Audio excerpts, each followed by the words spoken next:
Hi, this is Revathi. Welcome to అందమైన కథల పొద్దురిల్లు. వీడియోస్కి లైక్స్, కామెంట్స్, షేర్ చేస్తున్న ప్రియమైన మిత్రులందరికీ నా హృదయపూర్వక ధన్యవాదాలు. ప్రేమ మనసులు ఎపిసోడ్ నెంబర్ 29. అశోక్ పండించిన సీన్కి రేణు అశోక్ని దిండుతో కొడుతూ, అసలు నేను మంచిదాన్నా కాదా అని నాకే డౌట్ వచ్చేలా చేసావు కదరా. ఆంటీ దగ్గర నన్ను సేవ్ చేస్తావనుకుంటే ఇంకాస్త ఇరికిచ్చి వదిలేశావు అంటుంది బాధపడుతూ. అశోక్ రేణు చేతుల నుంచి పిల్లో తీసుకొని, ఎందుకే అలా కొడుతున్నావు? నేను ఉన్న విషయమే చెప్పి నువ్వు మంచిదానివని చెప్పాను అంటాడు. ఏడ్చినట్టు ఉంది నువ్వనేది. నీ విషయంలో నేను ఎంత బ్యాడ్గా ప్రవర్తించానో చెప్పి రేణు మంచిది అంటే ఎలా నమ్ముతారు? ఇక నీకు నాకు ఈ జన్మకు పెళ్ళైనట్టే అంటుంది. అశోక్ ఆలోచిస్తూ, మళ్ళీ మా అమ్మ దగ్గరికి వెళ్ళి రేణు గురించి చెప్పినవన్నీ అబద్ధాలు, రేణు చాలా మంచి అమ్మాయిని చెప్పనా అంటాడు. రేణు కోపంగా చూస్తూ, గిచ్చి జోలపాటం అంటే ఇదే. The great international business man Ashok Kumar గారు, నా మంచితనం గురించి మీ అమ్మగారి ముందు ఇంకెప్పుడు మాట్లాడకండి ప్లీజ్, మీకు దండం పెడతాను అంటుంది కోపంగా చేతులు జోడించి. అశోక్ రేణుని ఎలాగైనా బుజ్జగించాలని రేణుకి దగ్గరగా జరిగి, నువ్వు నా మీద కోపంగా ఉంటే నేను చూడలేను రేణు. నీ చెక్కిలి మీద డింపుల్ని చూడాలనుకుంటున్నాను కానీ ఇలా కోపాన్ని కాదు అంటాడు. రేణు ఇంకా కోపం తెచ్చుకుంటూ, కోపం తెప్పించి కోపంగా ఉండొద్దంటే ఎలా అని అడుగుతుంది. చూడు, నువ్వు ఇలాగే కోపంగా ఉంటే నేను ఇప్పుడే వెళ్ళిపోతాను అంటాడు బెడ్ మీద నుంచి లేస్తూ. రేణు అశోక్ చేపట్టుకొని, అప్పుడే వెళ్ళిపోతావా? వద్దు, నేనేమి కోపంగా ఉండనులే, కూర్చో అంటుంది కాస్త కోపాన్ని తగ్గించుకుంటూ. అలా కాదు, డింపుల్తో నవ్వుతూ కనిపించాలి, అప్పుడే వెళ్లకుండా ఉంటాను అంటాడు. సరే అని రేణు కోపాన్ని పూర్తిగా తగ్గించుకొని డింపుల్తో చిరునవ్వు నవ్వుతుంటుంది. అశోక్ ఆ డింపుల్ని చూసి సంబరపడుతూ, అబ్బా, ఈ నవ్వు చాలు జన్మంతా బతికేయటానికి అంటాడు తన్ని దగ్గరికి తీసుకుంటూ. అది సరే కానీ ఆంటీకి నేను నచ్చనని అర్థమైంది. మన పెళ్లి గురించి భయంగా ఉంది అశోక్ అంటుంది. నువ్వు అలాంటి భయాలేవి పెట్టుకోకు. మనం ఎలాగూ పెళ్ళికి కొంత టైం తీసుకున్నాం కదా, ఈ టైంలోనే సమస్యలని తీరుతాయి అంటాడు. కానీ రేణుకి పూర్ణ తన ఇంటికి అసలు కోడలు లాస్య అని మాట్లాడింది గుర్తుకు వచ్చి, సమస్యలు తీరుతాయో ఇంకా సమస్యలు పెరుగుతాయో అర్థం కావడం లేదు అని మనసులో అనుకొని భయపడుతుంటుంది. ఏం ఆలోచిస్తున్నావు రేణు అని అడుగుతాడు అశోక్. ఎలాంటి సమస్యలు వచ్చినా నువ్వు నన్ను దూరం చేసుకోవు కదా అని అడుగుతుంది అశోక్ చెయ్యి గట్టిగా పట్టుకొని. అవేం మాటలు? నిన్ను దూరం చేసుకొని అసలు నేను మనిషిలాగా ఉంటానా అని అంటాడు బాధపడుతూ. రేణు ఆ భయంతో అశోక్ హృదయంలో ఒదిగిపోయి హగ్ చేసుకుంటుంది. అశోక్ కూడా తన చుట్టూ రెండు చేతులు వేసి బంధించుకొని తన తల మీద ప్రేమగా ముద్దు పెట్టుకొని, ఐ లవ్ యూ బంగారం అని అంటాడు.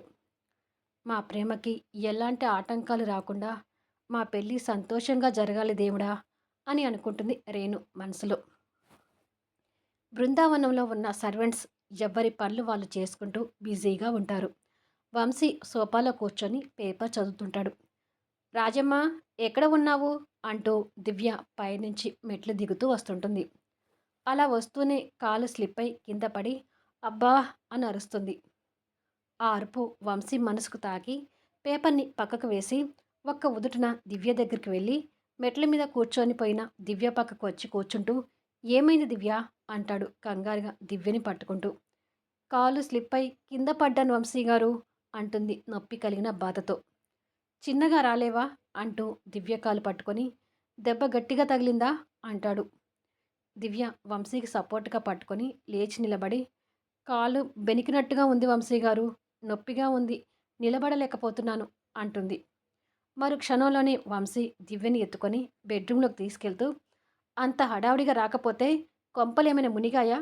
ఎన్నిసార్లు చెప్పాను నిదానంగా నడవమని, అంత అర్జెంటుగా కిందికొచ్చి ఏం చేయాలనుకున్నావు అని తనని నిదానంగా బెడ్ కానిచ్చి కూర్చోబెడతాడు. మీకు కాఫీ ఇద్దామని వస్తున్నాను వంశీ గారు అంటుంది. ఫస్ట్ ఎయిడ్ బాక్స్లో నుంచి ఆయింట్మెంట్ తీసి దివ్య కాలుకు రాస్తూ, నిన్న అసలు కిచెన్లోకి వెళ్ళొద్దని చెప్పాను కదా, ఈ బృందావనంలో అడుగడుగున సర్వెంట్స్ పెట్టింది దేనికి? నీకు కాస్త కూడా శ్రమ కలిగించొద్దనే కదా, మరెందుకు పనులన్నీ మీద వేసుకొని చేస్తుంటావు? చూడు, కాలు బెనికి అప్పుడే స్వెల్లింగ్ కూడా వస్తుంది, ఎంత నొప్పి కలిగుంటే ఇలా అరిచి ఉంటావు అని అంటుంటే వంశీ తన మీద చూపిస్తున్న అభిమానానికి, కేరింగ్‌కి దివ్య అలాగే వంశీ వైపు కళ్ళార్పకుండా చూస్తుంటుంది. వంశీ కాలికి అలాగే మందు రాస్తూ, అయినా నిన్ను కాదులే అనేది. నన్ను నేనే అనుకోవాలి. నీకు బాగా చనువిచ్చి నెత్తి మీద కూర్చోబెట్టుకున్నాను కదా! అందుకే నా మాట వినకుండా పోయావు. అసలు నేను ఇలా కాదు. మొదట్లో ఉన్న వంశీలాగా ఉంటేనే నాకు భయపడి నా మాట వింటావు. మన పెళ్ళైన కొత్తలో నీ వైపు ఒక్క చూపు చూస్తే చాలు భయపడి ఆమడ దూరం పోయేదానివి. ఇప్పుడు అలా లేను కదా! అందుకే నా మాట వినకుండా పోయావు అని ఇంకా ఏదో తిట్టబోతుంటే అప్పటి వరకు వంశీ వైపు చూస్తున్న దివ్య పెద్దగా నవ్వటం మొదలుపెడుతుంది. వంశీ నవ్వుతున్న తన వైపు ఆశ్చర్యంగా చూస్తూ, నేను తిడుతుంటే నీకు నవ్వొస్తుందా?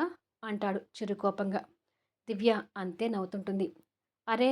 ఇప్పుడు నేనేమన్నానని అంతగా నవ్వుతున్నావు? అని అడుగుతాడు.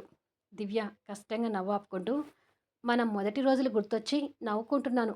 నేను మీకు భయపడేదానిని అని గొప్పగా చెప్పుకుంటున్నారు కానీ, అసలు నేను మీకు భయపడే కంటే మీరే నాకు ఎక్కువ భయపడేవారు అంటుంది. వంశీ ఆశ్చర్యపోతూ, నేను నీకెప్పుడు భయపడ్డాను? నెవ్వర్. నేనెప్పుడు నీకు భయపడలేదు అంటాడు. కాలికి మందు రాసి తన పక్కన కూర్చుంటూ. ఆహా! నాకు ఎంతగా భయపడేవారో నేను చెప్పనా? అని అడుగుతుంది.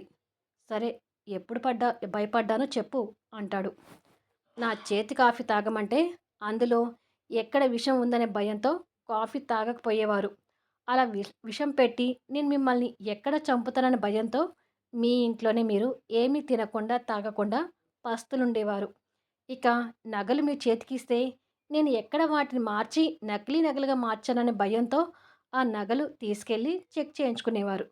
ఈ దొంగ మొహం వచ్చి ఎక్కడ మమ్మల్ని ఎక్కడ మిమ్మల్ని, మీ కుటుంబాన్ని నాశనం చేస్తుందనే భయంతో బతికేవారు. ఒకప్పుడు ఇవన్నీ తలుచుకొని బాగా ఏడ్చాను కానీ, ఇప్పుడు వాటిని తలుచుకుంటే నవ్వు ఆపుకోలేకపోతున్నాను అని నవ్వుతుంటుంది. కానీ వంశీకి మాత్రం అవన్నీ గుర్తొచ్చేసరికి గిల్టీగా ఫీల్ అవుతుంటాడు. దివ్య వంశీ మొహం చూసి నవ్వాపుకొని, ఏంటి వంశీ గారు అలా అయిపోయారు? మిమ్మల్ని బాధ పెట్టడానికి ఇవన్నీ గుర్తు చేయలేదు. నిజంగానే మీరు నాకు భయపడ్డారని చెప్పడానికి ఇవన్నీ గుర్తు చేశాను అంటుంది. వంశీ అలాగే మొహం పెట్టుకొని, నువ్వు బాగానే నవ్వుతున్నావు కానీ నాకు అవన్నీ గుర్తొస్తే గిల్టీతో చచ్చిపోతున్నాను. ఎందుకు అలా ప్రవర్తించానా అని ఇప్పటికీ బాధపడుతున్నాను అంటాడు.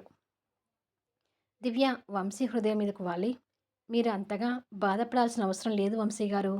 మీ స్థానంలో నేను ఉన్నా నేను కూడా మిమ్మల్ని అలాగే అనుమానించేదాన్నేమో. మీకు గుర్తుందా? మీరు దొంగ అనుకొని మిమ్మల్ని రోకల బండతో కొట్టి కారం చల్లాను. అది గుర్తొస్తే ఇప్పటికీ నవ్వుకుంటాను అంటుంది. వంశీ కూడా నవ్వుతూ, ఆ రోజు నువ్వు కొట్టిన రోకల బండ దెబ్బకి నా తల దిమ్మ తిరిగి మైండ్ బ్లాంక్ అయింది అంటాడు. అది విని దివ్య నవ్వుతుంటుంది. అలా ఆ పాత జ్ఞాపకాలు గుర్తు తెచ్చుకొని ఇద్దరూ నవ్వుతుంటారు. ఇంతకీ కాలు నొప్పి తగ్గిందా? లేదంటే హాస్పిటల్‌కి వెళ్దామా? అని అడుగుతాడు. అదేమీ వద్దు. హాస్పిటల్‌కి వెళ్ళేటంత అవసరం లేదు. కొద్దిగా పెయిన్ ఉంది అంతే అంటుంది. పోనీ ఇంకొద్దిసేపు మర్దనా చేయనా? అంటాడు. వద్దు వంశీ గారు తగ్గిపోతుంది అని అంటుంది. చూడు, నువ్వు 2 రోజుల వరకు బెడ్ దిగితే అస్సలు ఊరుకోను. పింకీని నేను రాజమ్మ చూసుకుంటాంలే అంటాడు. అదేంటి మీరు ఆఫీస్‌కి వెళ్ళరా? అని అడుగుతుంది. లేదు, నేను ఆఫీస్‌కి వెళ్ళగానే నువ్వు బెడ్ దిగి నడుస్తుంటావు. దాంతో పెయిన్ ఎక్కువ అవుతుంది. అందుకే నిన్ను ఇలా వదిలి ఆఫీస్‌కి వెళ్ళను. రేణుని, అశోక్‌ని ఆఫీస్ వర్క్ చూసుకోమని చెప్తానులే అంటాడు. దివ్య వంశీ వైపు ఆత్మీయంగా చూస్తుంటుంది. ఏంటి అలా చూస్తున్నావు? అని అడుగుతాడు. ఒకప్పుడు ఇంతకన్నా ఎక్కువ దెబ్బలు తగిలినా నన్ను పట్టించుకునేవారు ఎవ్వరూ ఉండకపోయేవారు వంశీ గారు. కనీసం ఎలా ఉందని అడిగేవారు కూడా లేక బాధపడేదాన్ని. ఇప్పుడు అలా కాదు. అందరూ నన్ను అభిమానిస్తున్నారు. రోజు నాన్న ఫోన్ చేసి మాట్లాడుతున్నారు. ఇదంతా మీ కారణంగానే వంశీ గారు. ఇప్పుడు మీరు ఈ చిన్న దెబ్బకి ఇంతలా కంగారు పడుతూ నా మీద కేరింగ్ తీసుకుంటూ ఉంటే నా అదృష్టానికి నేనే పొంగిపోతున్నాను. నా వైవాహిక జీవితం మీద ఆశలు వదిలేసుకొని మీతో కలిసి మీ ఇంట్లో అడుగుపెట్టే రోజు నేను చనిపోయే వరకు మీ ఇంట్లో నాకు ఇంత నీడ దొరికితే చాలు అనుకున్నాను. కానీ మీరు మీ గుండెలో నాకు దేవత స్థానం ఇచ్చి ఈ బృందావనాన్ని నాకు గుడిగా కట్టించారు. ఎవరి అభిమానాలు పొందలేక దురదృష్టవంతురాల్ని బాధపడే నేను అనుక్షణం మీ అభిమానాలు అందిస్తూ అదృష్టవంతురాల్ని చేశారు. ఇప్పుడు నా అంత అదృష్టవంతురాలు ఎవ్వరూ లేరేమో అనిపిస్తుంది అంటుంది సంతోషంతో కన్నీళ్ళు పెట్టుకుంటూ. వంశీ నవ్వుతూ, అదృష్టవంతురాలని చెప్పి ఇలా కన్నీళ్ళు పెట్టుకుంటున్నావేంటి అంటాడు తన కన్నీళ్ళు తుడుస్తూ. దివ్యను కూడా నవ్వుతూ, ఇవి బాధతో వచ్చే కన్నీళ్ళు కాదు, ఆనందం ఎక్కువై వస్తున్న కన్నీళ్ళు వంశీ గారు అంటుంది. వంశీ చిరునవ్వుతో దివ్య వైపు చూస్తూ, నీకన్నా అదృష్టవంతుడిని నేను కాబట్టే ఇంత మంచి మనసున్న అమ్మాయిని భార్యగా పొందగలిగాను అంటాడు తన్ని దగ్గరికి తీసుకుని నుదుటిన ముద్దు పెట్టుకుంటూ. అశోక్ వాళ్ళ ఇంట్లో సోఫాలో కూర్చొని ఆలోచిస్తుంటాడు. భారతి తమ్ముడి దగ్గరికి వచ్చి కూర్చుంటూ, రేణు గురించి ఆలోచిస్తున్నావా తమ్ముడు అని అడుగుతుంది నవ్వుతూ. అశోక్ కూడా కాస్త నవ్వుతూ, అదేం లేదక్కా అంటాడు. నువ్వు అబద్ధం చెప్తున్నావని నీ మొహం చెప్తుందిలే అంటుంది నవ్వుతూ. అశోక్ కాస్త సిగ్గుతో నవ్వుతూ, అక్క, రేణు నీకు నచ్చిందా అని అడుగుతాడు. నాకు బాగా నచ్చింది. మీ ఇద్దరిని చూసిన ఫస్ట్ టైమే మీ జోడి బాగుందని చెప్పాను కదా, ఇప్పుడు కూడా అదే చెప్తున్నాను. మీ ఇద్దరి జంట చాలా బాగుంది అని అంటుంది. థ్యాంక్స్ అక్క అంటాడు. అంతలోనే చక్రవర్తి గారు అక్కడికి వస్తూ, అక్కా తమ్ముళ్ళు ఏదో బిజీగా మాట్లాడుకుంటున్నారు అని అడుగుతాడు. అదేమీ లేదు నాన్న, తమ్ముడు ఒంటరిగా కూర్చున్నాడని నేను వచ్చి తమ్ముడితో మాట్లాడుతున్నాను అంటుంది భారతి. చక్రవర్తి గారు నవ్వుతూ, సరే, నీతో ఒక్క విషయం గురించి మాట్లాడదామని వచ్చాను ఆనంద్ అంటాడు. ఏమిటి నాన్న అది అని అడుగుతాడు. అలా గార్డెన్లోకి వెళ్ళి మాట్లాడుకుందాం పదా అని కొడుకు భుజం మీద చేయి వేసి గార్డెన్లోకి తీసుకెళ్తాడు. అక్కడే జగదీష్ కూడా కూర్చొని ఉంటాడు. కూర్చో ఆనంద్ అంటాడు జగదీష్. అశోక్ కూర్చుంటాడు. చక్రవర్తి గారు కూడా కూర్చొని మాట్లాడటానికి కాస్త ఇబ్బంది పడుతుంటాడు. అశోక్ అది గమనించి, నా దగ్గర మీకు నిర్మోహటం ఎందుకు నానా, మీరు ఏం చెప్పాలనుకుంటున్నారో చెప్పండి అంటాడు. చెప్పు మావయ్య అంటాడు జగదీష్. చక్రవర్తి గారు కాస్త ఇబ్బంది పడుతూనే, నువ్వు ఆ వంశీ గ్రూప్ ఆఫ్ ఇండస్ట్రీస్ నుంచి విడిపోయి నీ బిజినెస్ టైఅప్ అగ్రిమెంట్ వెనుకకు తీసుకుంటే మంచిదని అనుకుంటున్నాము అంటాడు. మరి తండ్రి చెప్పిన మాటకి అశోక్ అభిప్రాయం ఏంటి అనేది నెక్స్ట్ వీడియోలో చూద్దాము. వీడియో నుంచి వెళ్ళబోయే ముందు దయచేసి లైక్స్ ఇవ్వండి, కామెంట్ షేర్ చేయండి. మళ్ళీ నెక్స్ట్ వీడియోలో కలుద్దాం.